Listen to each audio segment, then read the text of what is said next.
1/20/21 meeting. So is there anything to be said about the ballots? If not, we're going to talk about an executive session after this meeting. I just wanted to make sure everyone had gotten the second application that I'd sent via email. Due to the mail, it was late coming in, but it was postmarked by December 20th. So she definitely made the cutoff, didn't get it until Tuesday. So it was for Mary Jane Stone. So we have 2 applicants for the Sustainability Commission. Okay, is there any comment on that? Heidi, you have something? You lit up. All right. All right, we'll talk about that in the executive session if there's no comment. The committee of the whole is on community development. Mr. Kuhar.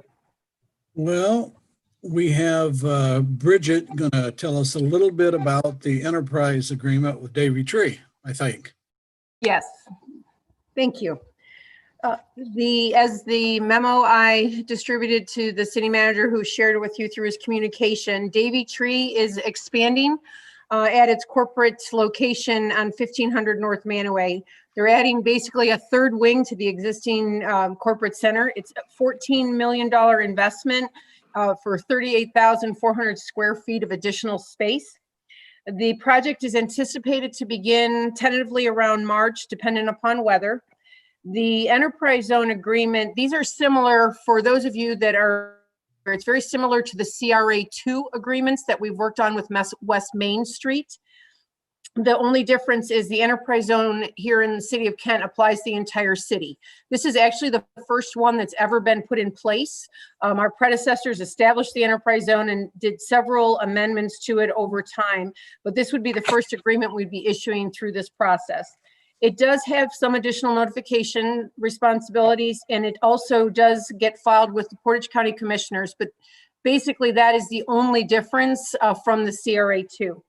So under the enterprise zone agreements, the Ohio Revised Code allows for 75% of the real property tax exemption. And again, excuse me, this is on the assessed new value.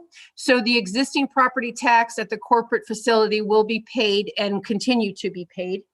They're asking for that exemption to be applied for a 10-year period. As you can see, the expansion would create 35 new jobs over a period of 3 years, generating just under 1.8 million in new payroll by the end of the 3rd year. So this does require, when payroll exceeds $1 million, that the city has an income tax share with the Kent City School Districts of 50%.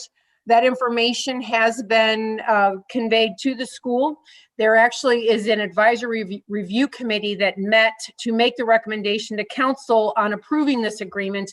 And the school superintendent is a member of that committee, as well as the chair of the community development committee and the finance committee.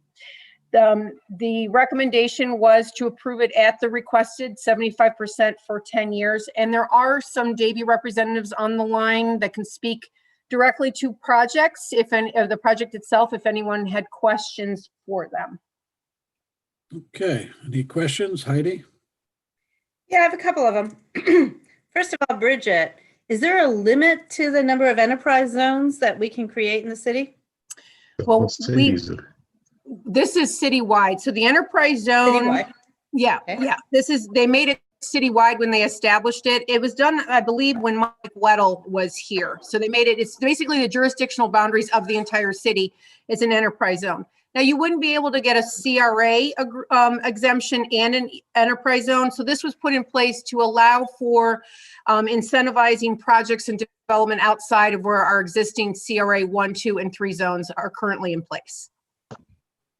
Okay, so if I understand, if another company comes along and says, we're in the enterprise zone, is this something that we would be beholden to them to go along with? Or, you know, is this a, in your opinion, does this help with other endeavors?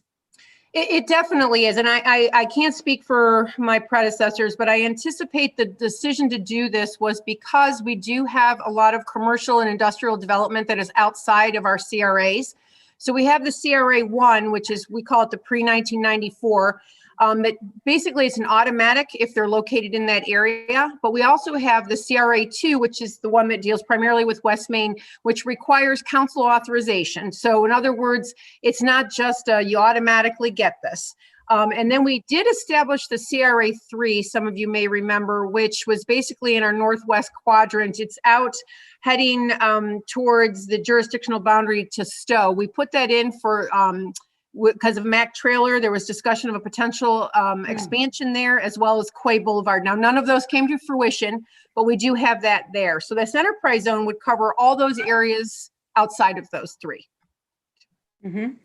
Okay. And the last question I have is, maybe this would be for somebody from Davie. I read that once the project is completed, Davie Tree will transfer 45 existing full-time employees from other sites to the city of Kent. I mean, I understand we are going to be netting 35 positions, but there's also going to be 45 being transferred. Is that going to leave? Is that going to leave any vacancies, like in our downtown, or I'm just Molly, So Molly that Center. implications. were. Hi, yes, can you hear me? This is Molly Center with Davie Tree. Mhm. Hi, Yes, thank you. sure. So basically what this will do, we do have corporate employees that are at the Water Street location. And the thought was that we may be bringing those corporate employees back to the corporate campus once we're able to expand. But it doesn't necessarily mean that we have a vacancy in the office. What it will do is that will allow our Davie Resource Group that also occupies part of that floor space, that will allow them room to expand.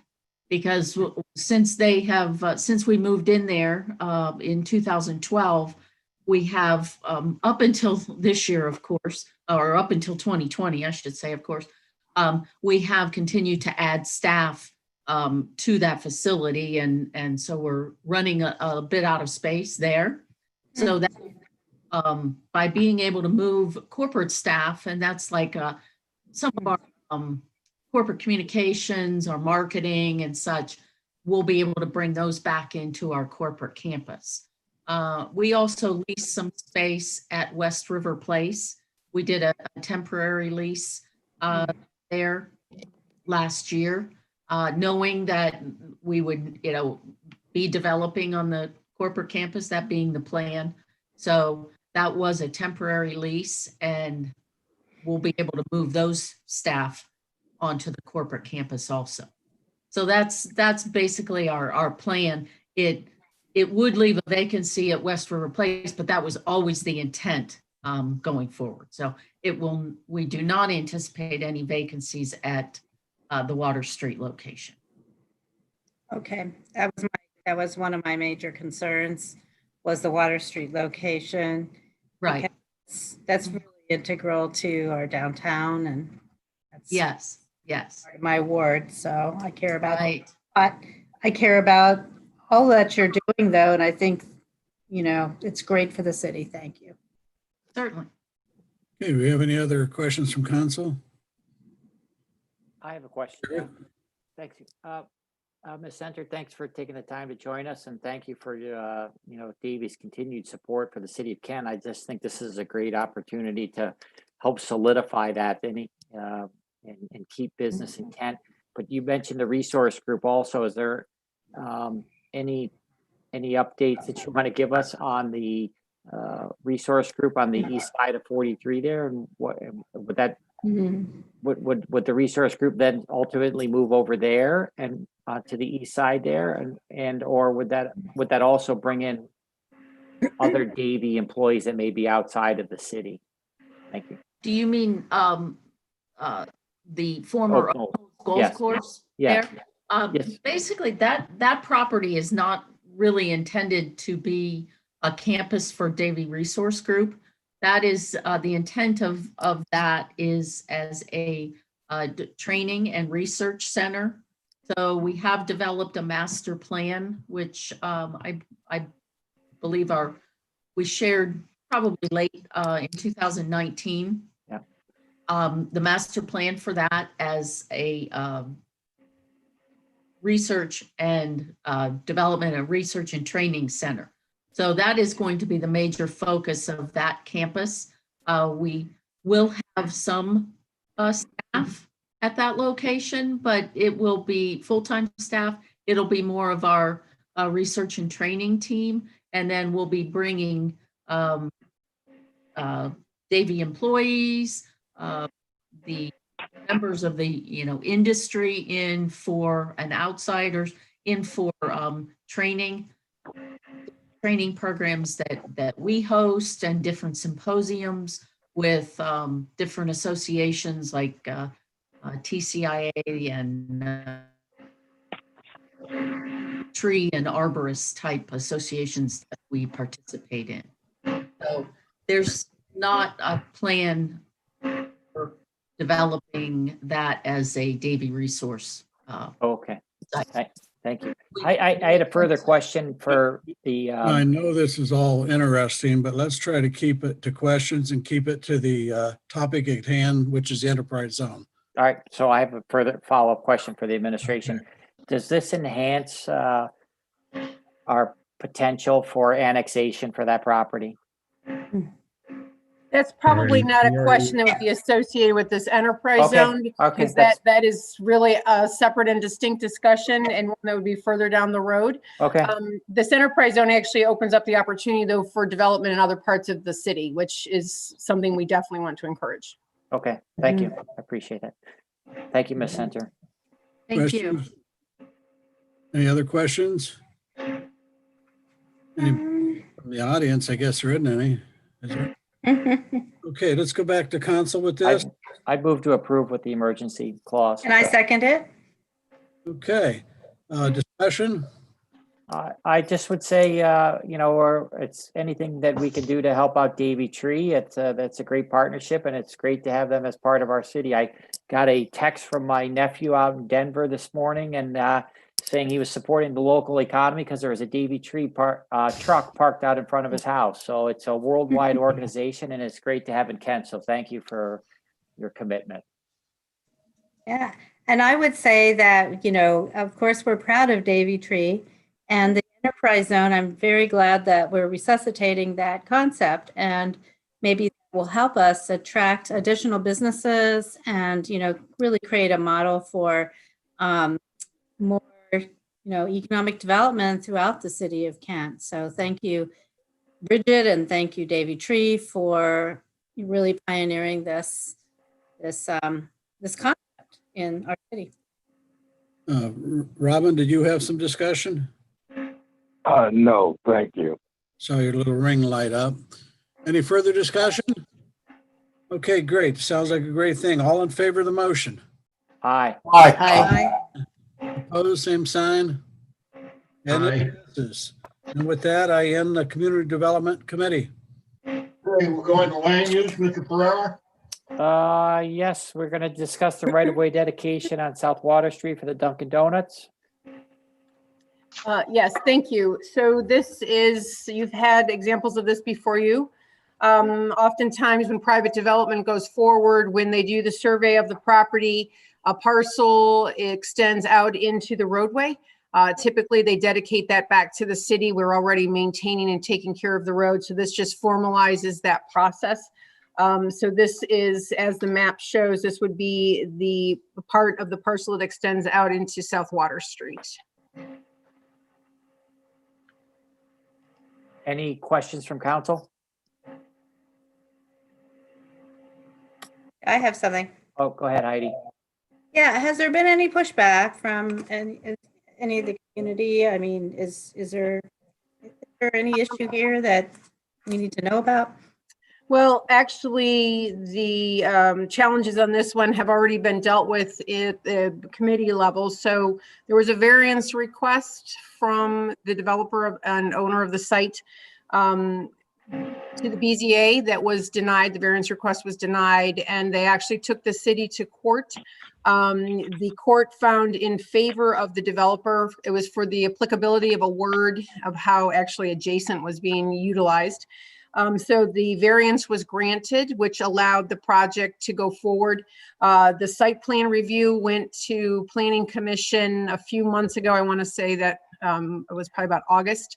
And that site plan was approved. There was some representation from the public regarding this, and despite that, the Planning Commission was unable to identify anything that would have met a condition that would have resulted in a denial of the site plan review. So it was approved, and now they're at the point where they're going through technical plan review, and through that process, the survey identified that. So there was some opposition, but the proper channels were followed, the proper procedures, and the project has been approved. Anything Thank further, you. Ms.? Any further questions from council? Questions from the audience? Back to council. Move to approve with emergency. Second. All right, pass or moved by Mr. Kuhar, seconded by Mr. De Leon. All those in favor of the motion signify by saying aye. Aye. Aye. Aye. Opposed, say no. Motion passes. Thank you. Next is the Ivan Drive Division and State of Parcels. Sale of parcels, I'm sorry. Fail. It's okay. This is actually an item that was brought to us through a resident request. So the administration is actually bringing it to council tonight to get actually some feedback with regards to council's position.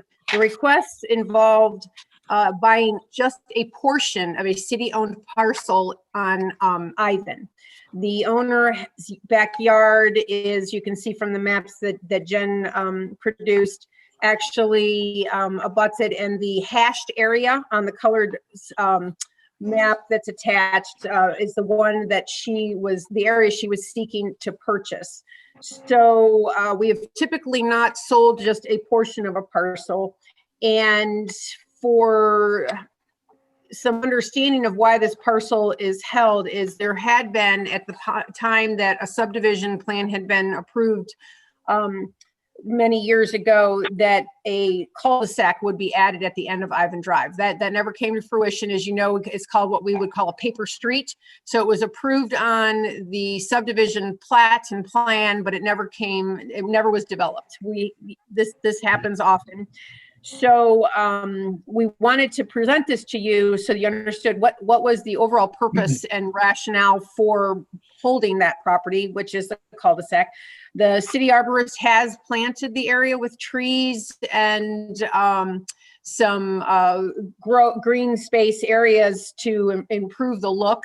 And she is requesting to buy a portion of that. So we're here just to really get some feedback, because there needs to be some understanding and rationale for parameters if we're going to sell a portion of a parcel that has been held by the city for a purpose, even if that purpose doesn't come to fruition. So, Yes, Ms. Wallach, go ahead. So there are trees planted on the portion that this person is intending to buy then? no, I believe the trees are low. If you look at that map, the hash mark, so she's trying to expand her backyard to allow for herself to actually do some gardening, is what she said. Now, that being said, we can't guarantee that's exactly what she's going to do with it. So remember, her intent or a reported intent could differ from what actually is developed there. But the trees are actually further over to the west area on that map. Okay, so she won't have to be responsible for those then? No, she would not. Okay. She would be only responsible for the area that she acquired, which is that hashed area portion of the parcel. Right. Is that it, Ms. Wallach? Mr. Sidoti? Yes, Bridget, is this similar to our vacating that road to nowhere a few months back? Remember, between the two neighbors, and we held it for many years. Is this a similar situation? It is. The only difference in this situation is that it's a portion of a parcel, not a whole parcel. But you're right. That was a paper block. Basically, it was a parcel that was never going to get developed as anticipated.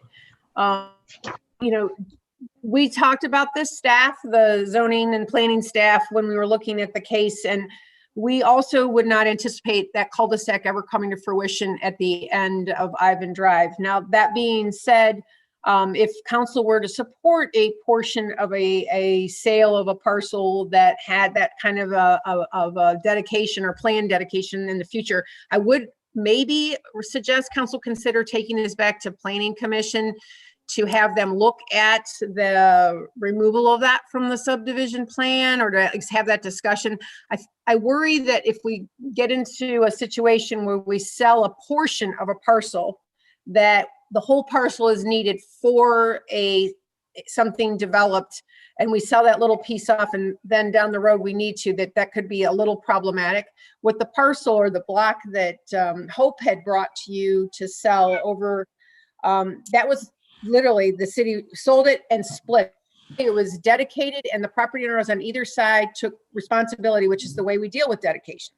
Right. Or vacations, I apologize, vacations. So this one's just different because she only wants a portion to expand on, and that's a reasonable request, by the way.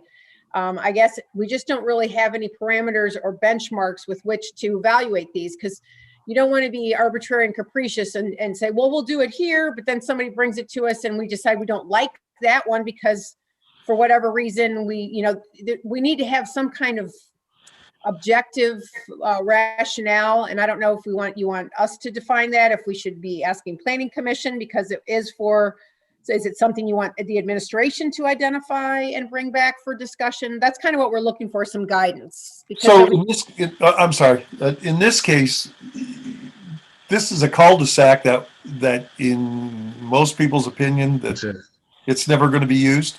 They're never going to be developed. We would not anticipate it would get developed. That is correct. And are people using it as a park, kind of, with the trees? Are they already using it? In other words, are they, you know what? I don't even know. I mean, I wouldn't buy it, obviously. I didn't see people there. I think it was done more for aesthetics and because we did control it. And obviously it's less to mow because this is a parcel that we maintain, don't forget. Right. So by planting trees and putting vegetation and planting areas there, that lessens the amount of time it has to be mowed. So I don't really know if it's actually being used by others. Maybe somebody else on the staff might know, but I'm unaware. Okay, thank you. Can I quickly add on? Sure, go ahead. Roger, I had that same reaction. I said, isn't this basically the same or similar to that other situation? And everything that Bridget said is correct, but Hope pointed out to me, it is different in that the process is different. In a situation where we're vacating a city street, paper city street, the adjacent property owners, the way our laws are written, they kind of get that land. We split it down the middle and they get it. This is different because it's not an actual street in the way that it is over, like in that other property. So the question in part we've got to deal with, it doesn't automatically can be just offered to the adjacent homeowner. So we go out to bid, do we advertise it as available? Maybe Burger King wants to, or, I think that's about where the Burger King is over there. Does somebody in that, want to buy more behind them? I don't know. But those are some of the complications that Hope pointed out to me. And so I hope that I convey that appropriately. Yes, you did. And I unmuted myself because I wanted to mention that if we choose one resident to sell this property to, council will have to waive bidding and just allow that one person to do it. So that's another aspect of when we go to sell properties. Do we want to throw it out there to everyone? Do we not? Do we want to allow it to go to someone that's adjacent so that their lot's bigger? And council can do either, but you have to be aware that the law does require us to go out to bid. So and it would need to be surveyed, and that's another thing. Are we surveyed? Somebody's asking us to do it. So do we survey the area that they want to sell? You know what I mean? There's variables here it's a complicated request in some respects. So one last question, and then I'll be done, I hope. So would you suggest that the best thing we could do as council is to ask your department, working with Planning Commission, to come up with, and work with our law director to come up with a process for these type of things, and so that we are not caught in making decisions using one process this time and then another process in a further down the road? Is that kind of what you're suggesting? Yes, I think we all brought this to you because we do think that there's some challenges here that could become difficulties. In this case, it sounds, for lack of a better word, as a reasonable request to expand her yard for a gardening area. Well, isn't that nice? We all support that.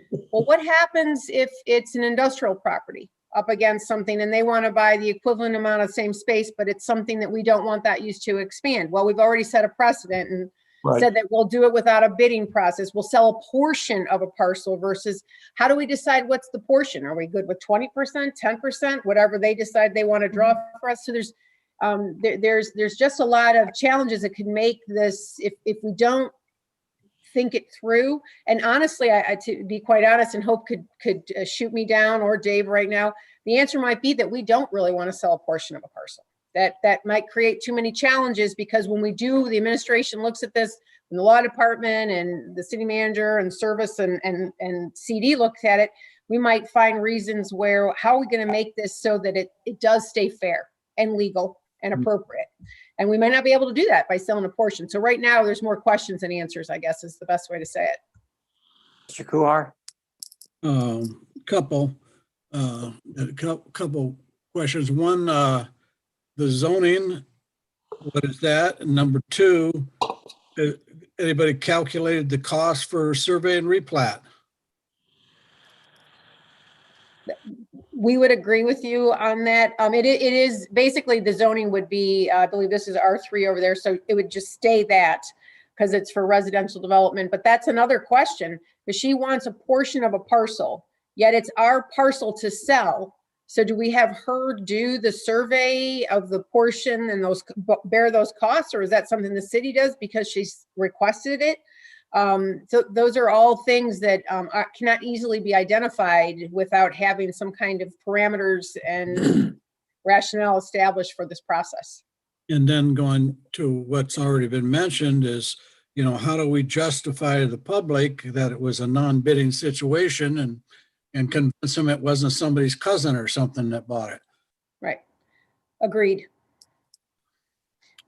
Ms. Schaefer? Yeah, thank you, John, for asking the question about zoning. So maybe the cul-de-sac idea is not a great one, but is this developable land for potential housing? Like, say, if there could be some frontage on Water Street, or I would have to look at it, but with setbacks for what I believe this is an R3, it wouldn't be extensive. I mean, it would have to, you could maybe do a couple. So financially, I don't know if that would even be something that would be viable. I can give you a fine example right now. Actually, we just had it actually at the BZA last week or last month. So the vacant parcel in the corner of Harvey and Lake that everyone I'm sure is aware of, where the officers park, it's across from Furukawa. A developer who's held that property for quite some time, who tried to develop it as multifamily housing pre-me. So it was about, I've been here 13 years. So about probably 18 years ago, it got shot down because it was going to be 24 units and it was a very tight site. Well, he's now going to do single units for seniors, and they're going to be less density. He is only going to put 8 units there, and the 8 units on that site, he needed variances for the setbacks. So the setbacks kind of limit, and they're needed, by the way, limit how much can be developed. So on this site, if I had to eyeball it, maybe 2, maybe. So. But the other question I have is, how was it determined? Did the property owner say, I want,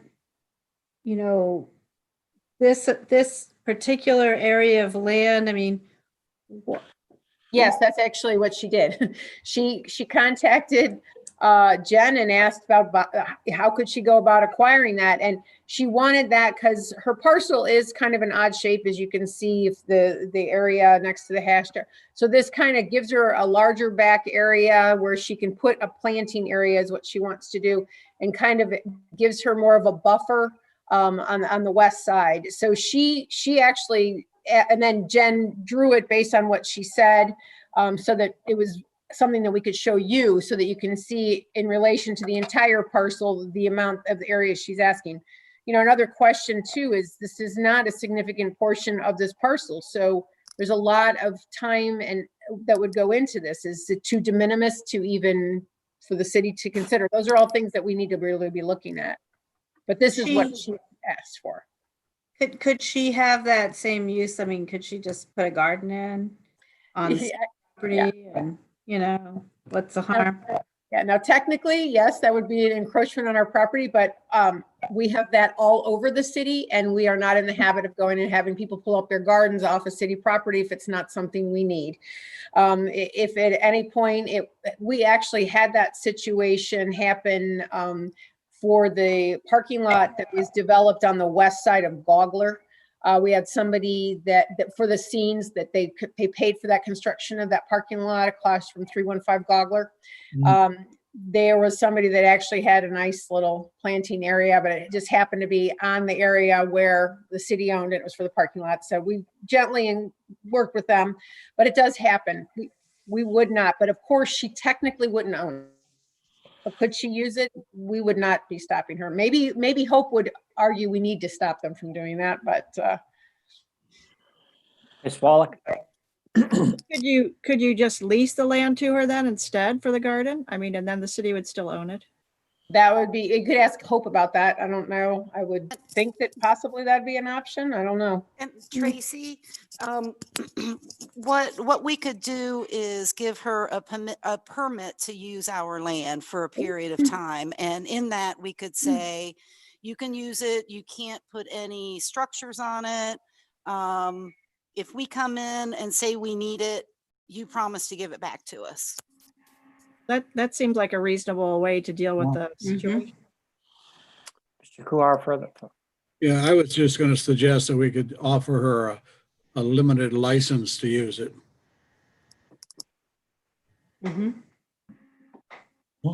Further questions? Ms. Rosenberg? Yeah, so with offering like a limited license or a permit or something like that, that would just be while we're making a request for the city to come back to us with a recommendation for how to proceed in the future for these kind of situations. I thought it was Hope was offering that as in lieu of selling the parcel. Okay. Would the city administration still then like guidance, or would like to, is this going to come up in other areas? Do we still need to resolve this issue of how we do partials, or do we just do the permit and kind of shelve having to make a decision if it happens again? This is an unusual decision. I hope and could speak to this, I'm sure as well. I have not had somebody ask to buy a partial portion of a parcel. I don't think it's something that we're going to see in front of us very often. So Hope's recommendation of the permit which basically specifies the land can have no structures, cannot be paved, which would ensure that it was kept as some kind of vegetative state is a great way to give this homeowner what they're looking for, but not create challenges for us. My biggest concern about selling a partial of a parcel is you set a precedent and you don't know how that is going to operationalize itself down the road. Yeah. We've experienced that with other rules we've made to an allowances, and then it's applied in a way that maybe wasn't originally anticipated. This would remove that concern, I think, that administration has about selling parcel. Okay, I just wanted to be clear if you then still needed to research it, but if not, then fair enough. Yeah. Roger, follow-up question. Yeah, would it be reasonable, Bridget, to like put a 10-year limit on it and they'd have to come back to renew? I'm putting myself in my position at my age. If I wanted to do that, you when you get into those issues of, people who have wills and things like that. Would it make sense that we limit it for a period of time that's pretty extensive, like 10 years or 5 years? Would it make sense? Yeah, you could even say 10 years or as long as she is still holds title to the property, Oh, there you go. the adjacent That's the property, one. I should say. So that way, then if she sells it, the permit would go away because she's no longer owns the title to the house. Yeah, I like. I mean, Hope had the great idea. She should be answering these questions, but Hope could probably structure that that could make sure that it can't go to another person, but that can also go for a long time. We could do that. When I was in Cuyahoga Falls, we owned a lot of easements under our power lines, and we would only give them permits for a year. So I think that extending it longer, maybe 5 years, and we can go out and look at the property and see how we think she's taking care of it or not. If she's trying to extend, we could do things like that. But yes, we absolutely, I can put some language together that gives us a lot of leeway to get the property back if we need it. That sounds good. Roger? Oh, yeah. Garrett, do you want a motion? I didn't see any audience, so yes, I'll go for a motion. Well, I'd like to move that we send this back to administration for them to develop a leasing proposal and bring it back to us for approval. Second. Well, I would trust the law director and the city manager to and Bridget to work through this and bring something back. Schaefer, any comments? I just think that the precedent issue is most concerning to me. And I also like the idea that we set a precedent that maybe on land that's not utilized for, a purpose such as a garden might become utilized, but in a temporary kind of way. So I kind of like the resolution of this. Further comments, Ms. Wallach, on the motion? Now, is there a difference between a permit and a lease? Well, You were talking about a permit before. yeah, you're going back to discussion, right? So this is Well, if I'm not going to support a lease if it's different than a permit. well, but that would come back. That would come back to us after the recommendation or the motion is to send it to the administration to come back to us with their thoughts on that. So at that point in time, we'd find out whether it's a lease or not, or whatever their suggestion is. Fair enough? Can I amend the motion? Sure. Yeah, I'd like to amend it to basically the same thing, but for the law director to announce what is the best terminology, whether it be a license, a lease, or a permit. Back to us with it. Second, I guess. I mean, they're going to do that anyway. Yeah. We asked for one thing, but is that what we really want? Yeah. So let her decide what we really want. Well, we would vote on it at that point in time. But did you want to second that, or do you want to let that die, Ms. Wallach? I seconded it. That's fine. I mean, Okay. it's in there already. Okay. But Comments on the amendment? Mr. Sidoti? I just think that Hope has the proper terminology, what's best for us and for the city. And it sounds like we're on the right track. Mr. Sidoti, you had further comments on the amendment? Yeah, I don't have a problem with the amendment. I'll vote for it, but I really think it belongs in our law director's hands and Bridget's hands and our city managers to come back to us. And, I assume that's what they were going to do, but I'm okay with the amendment. Thing. All right, all those in favor of the amendment signify by saying aye. Aye. Opposed, say no. Motion passes. Back to the original motion. All in favor signify by saying aye. Aye. No. Motion passes. And that concludes the Land Use Committee. Thank you. Hey, thank you. Finance Committee, Mr. DeLeon.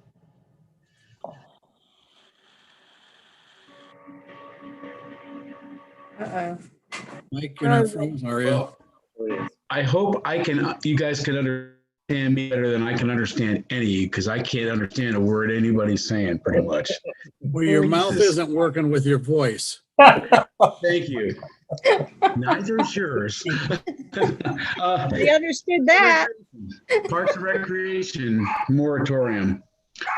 Guess Dog understands. Doug's downstairs. Thank you, Mr. Chairman.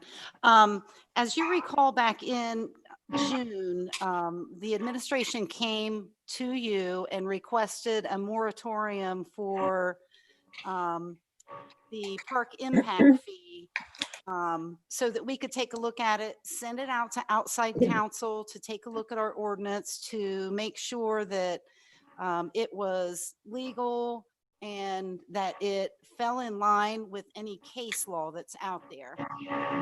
That moratorium was up at the end of December. I contacted our outside counsel. I think it was probably the end of November. And I think like the rest of us with COVID and everything, they told me that their review was going to be in our hands imminently. I have not yet seen that.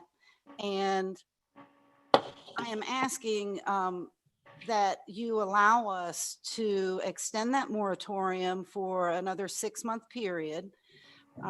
And in that, I'm hoping that I can get it back from the attorney. Administratively, we can take a look at it and then bring it back to you and give you all plenty of time to digest it, ask your questions, and if there is anything that we need to do to change it, we can have that time period to do that. Now, with that request, I want to be upfront with you. Bridget can help me here, but I think that she sees coming down a pipeline a subdivision or a development that might impact this. Bridget? Just real quick, there's two. They're both the projects on Franklin. So the Hassawis project, which is the one at the corner of Erie and Franklin that's under construction now, that was actually approved by the Planning Commission back when a park fee was in place with regards to the city's match. So they are getting ready to pay that park fee. It's actually going to the park board to be finalized. And that cost is $12,480 to the developer. So because this was before the moratorium, the city would need to match that. Now we have the Kent West Apartments, which is directly south of Hassawis, which has not gone to Planning Commission, but will be in the coming weeks, probably in the next month. That project, because it has more units, that park fee is $36,660. So the developer will be paying that to the city. But if the moratorium were not to be continued, we would be matching that cost as well. Questions? Heidi? So let me get this straight. So the moratorium is on the fee that would be paid by the private developer and the city? Or no. The city match? Yes. Okay. And that's why we're actually having outside counsel look at it, because there's some to see what other cities do, because we've heard through some case law and anecdotally that impact fee or that park fee that is paid by a developer on residential developments, which is a common practice, is not always matched by a municipality. So we were asking outside counsel to look at that and tell us what other communities do and what is the legal basically standard that has been set in that area. And so we were putting a moratorium on the city's match. Further questions, Heidi? Yeah. So would we consider a permanent moratorium on that? Like, Yes, that is what the outside attorneys are looking at. A, if our current setup is legal. B, if it's not legal, where are the issues? And C, if the city does not want to match anymore, is that legal as well? Okay, so it's, just let me clarify. So we're not concerned about the legality of the fee to the private developers. It's the match issue. Correct. Okay. Roger? You're Muted. Sorry. Didn't we have a lengthy discussion about, but we looked at how much we had been paying, and we had been paying as a city an extraordinary amount of dollars because of this match. And as we were looking at looking at our long-term budgeting process, didn't we say, let's have a 6-month moratorium and correct me if I'm wrong, with an thought about just eliminating our match because we were paying out so much. I think that's where we were we not? Yes. Correct. Yeah. And so all you're asking for is an extension of 6 more months to get it clarified. Yes. We just want to make sure legally we can do that, and Hope has asked outside counsel to look at that, but COVID kind of delayed it. And if we don't extend this moratorium, the project I just talked about on West Apartments could actually be a significant fee that we would be paying. Right. So that with that, we don't have any more questions. No questions. Mike, I'll move to extend that for 6 more months. I'll There second you it. go. Seconded by Jack. Nobody in the audience. Nobody in the audience. Back to council. All those in favor? Aye. Missing stuff. Aye.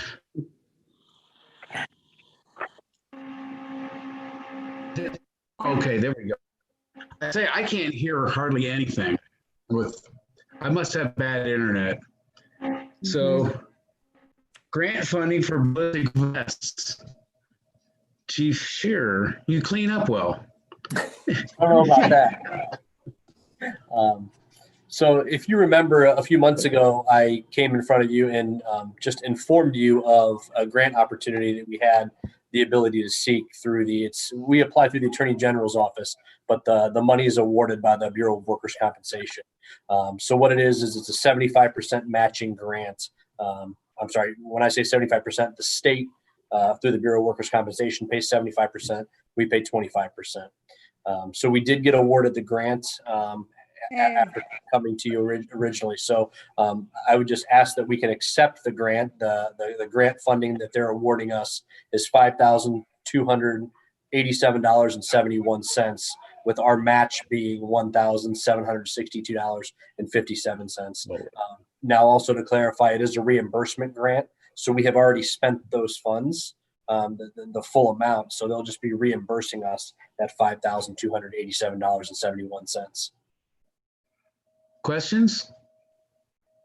Seeing none, nobody in the audience, or is there?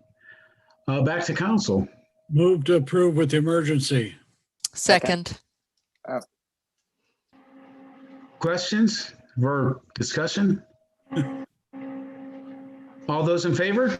Aye. Aye. Opposed? See that? Now what are we doing? Oh, sanitary sewer pumps. Thanks, Chief. Thank you. Oh, there's Jim.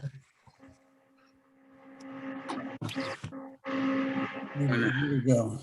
You want me to start, Jim? I can't tell. This is a little bit of the legal process. Yes, Jim's been busy. You probably have noticed that you've seen the different easements and temporary and so forth for the sanitary project that have been on your unauthorized. You gave him authorization as long as he follows the process. Well, he's done that for the majority, and I think there's a few outstanding ones that are not resolved. And so the process to resolve that fairly is this first step, I guess, necessity and intent. So that's kind of where we're at. But Jim, you know far more on this than I do. So sure. Thank you, everybody. And as Dave said, we're nearing completion of having the plans done and ready to bid. And we've gotten actually 13 of the 16 owners to sign the agreements. So actually one has signed since the memo came out. So we're down to the last 3, and one of those are in negotiations right now. And then 2 others, we're just having a hard time getting a hold of them. They're not responding quickly to phone calls, letters, certified letters, and other things letting them know what's going on.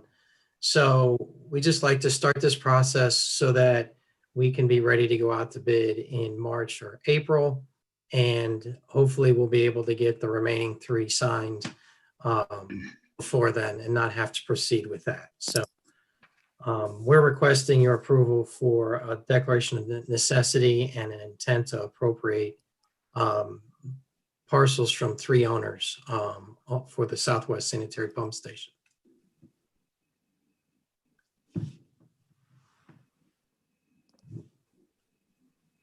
And I can answer any question because it looks like it's frozen. My questions. Okay. Questions? I just, question.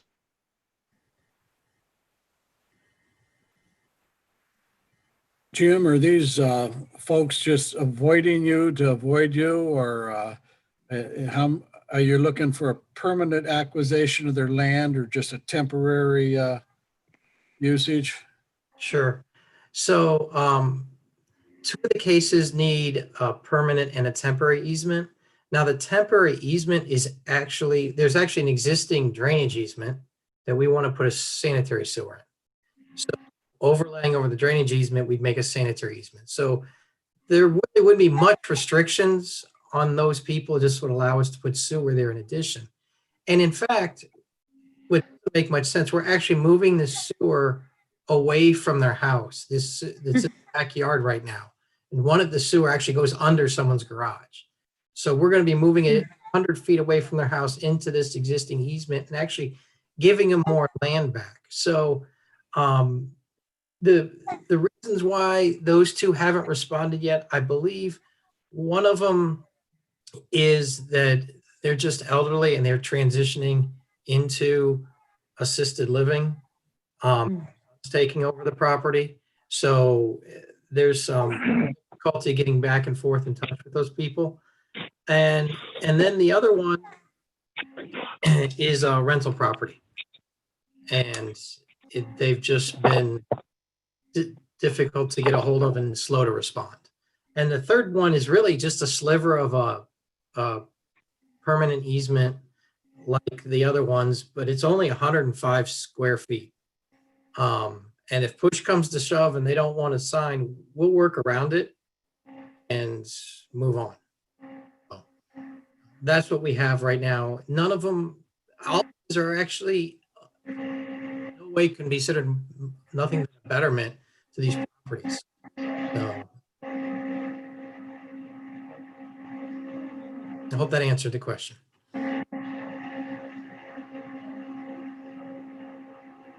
Or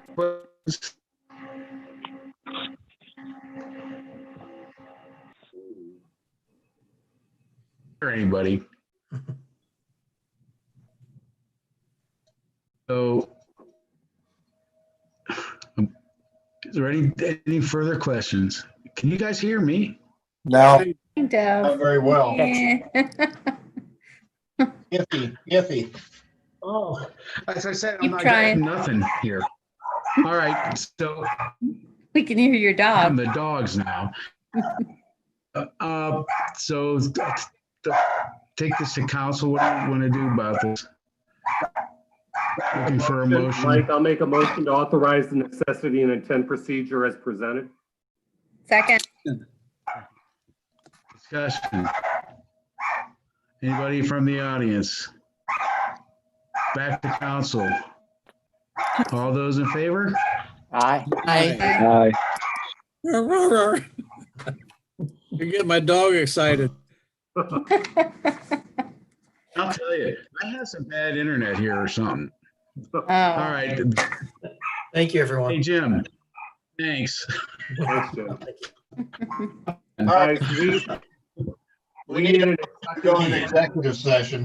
Yeah, we need an executive session in Oh, that's accordance with Ohio Revised Code, paragraph 121.22, section G, item 1, to consider the appointment, employment, dismissal, discipline, promotion, demotion, or compensation of a public employee or official. Items to be discussed, board and commission appointments, and management rights section of the general compensation plan. Is there a second to that? Second, Second by John. Need a roll call. Mr. Amrine, Yes. Mr. De Leon. Raise your hand. maybe? Yes. Oh, there we go. Okay. Mr. Ferrara, Yes. Mr. Kuhar, yes. Ms. Rosenberg, Yes. Ms. Schaefer Bish, Yes. Mr. Sidoti, Yes. Mr. Turner, Yes. and Ms. Wallach. Yes. All right, would everybody drop out except council and maybe the law director stay up with us? Dave, you can stay if you want. I think we need Suzanne too. Suzanne, she's here. Suzanne? All right. That's it. All right.